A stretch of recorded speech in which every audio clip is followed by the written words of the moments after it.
మన శూన్యము లాంటి పరిస్థితుల్లో మనం దేవుని వాక్యాన్ని విడుదల చేస్తామో పరిశుద్ధ ఆత్మ దేవుడు సమస్తాన్ని కూడా జరిగిస్తాడు. హల్లెలూయా, హల్లెలూయా. ఒక గొప్ప మార్పును నువ్వు చూస్తావు. ఇక్కడ నిరాకారముగా శూన్యముగా ఉన్న ప్రతి పరిస్థితి పరిశుద్ధ ఆత్మ దేవుని ద్వారా, వాక్యము ద్వారా సమస్తము కూడా ఆకారంలోనికి రావడం మనం చూస్తూ ఉన్నాం.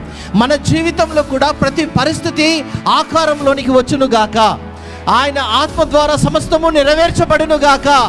ఆమేన్. హల్లెలూయా, హల్లెలూయా. పరిశుద్ధ ఆత్మ దేవుడు మనలో ఉన్నాడు, మనతో ఉన్నాడు, మనలో వాక్యం ఉంది. ఏ సృష్టి ఆరంభంలో ఏమీ లేకున్నప్పుడు సమస్తాన్ని కలగజేసిన వాక్యము పరిశుద్ధాత్ముడు ఈరోజు మన జీవితంలో కూడా శూన్యములో ఏమీ లేనితనములో ఆయన మనతో కూడా ఉన్నాడు. హల్లెలూయా. విశ్వాసముతో మనము పలకడం నేర్చుకోవాలి. విశ్వాసముతో మనం ముందుకు వెళ్ళడం నేర్చుకోవాలి. నేను ఒంటరిని కాను, నాతో పాటు పరిశుద్ధ ఆత్మదేవుడు నాకు సహాయంగా ఉన్నాడు.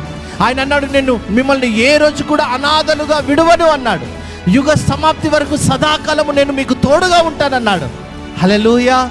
మనం గ్రహించాలి, నాతో పాటు నా యేసయ్య ఉన్నాడు.